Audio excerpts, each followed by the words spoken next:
Hello friends, let's have a slow day together. চলো একটা দিন কাটাই, খুব ধীরে ধীরে, আস্তে আস্তে। এনজয় করি প্রতিটা মুহূর্তকে। আমাদের প্রতিদিনের জীবনে একটুখানি বিরতি নিয়ে দাঁড়িয়ে যাই একটা মুহূর্তে, অনুভব করি সেই মুহূর্তটাকে।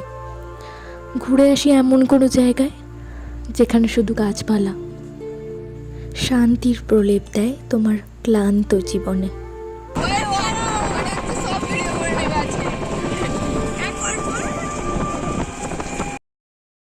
কিছু হাস্যকর মুহূর্ত যেগুলো চিরকাল তোমার মনের কুঠিরে বাসা বেঁধে থাকবে।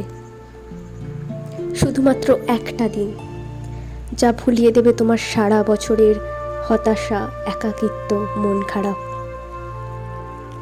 আবার নতুন করে সাহস জোগাবে তোমার মনে, আশা জাগাবে, চিৎকার করে বলবে তুমি পারবে। হ্যাঁ, ঠিক তাই। আমিও এরকম একটু আশার সন্ধানে গেছিলাম কামারপুকুর জয়রামবাটি। ওখানে একটা শান্ত পরিবেশের সাথে আছে প্রচুর গাছপালা, যা তোমার মনকে আরো শান্ত থেকে শান্ততর করে তুলবে। আমরা সব বন্ধুরা প্রায় 10টা নাগাদ কামারপুকুর পৌঁছেছিলাম। সেখানে ভোগ খেয়ে দুপুরবেলা গেছিলাম জয়রামবাটি। কামারপুকুরে জন্মগ্রহণ করেছিলেন শ্রী রামকৃষ্ণ পরমহংসদেব, আর জয়রামবাটিতে আমাদের সারদা মা। দুটো জায়গা প্রায় 5 কিমি দূরে হবে। কামারপুকুরে শ্রী রামকৃষ্ণের পৈতৃক ভিটা, বসত ঘর, এছাড়াও অনেক কিছু দেখতে পাবেন। আর জয়রামবাটিতে মা শারদার বাড়ি আর পুকুরটি দেখতে যেন ভুলবেন না।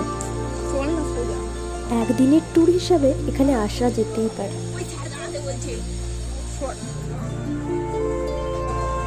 আজ থাক এই পর্যন্তই, দেখা হবে পরের ব্লগে। আরও এরকম ভিডিও দেখার জন্য আমাকে সাবস্ক্রাইব করতে ভুলবেন না।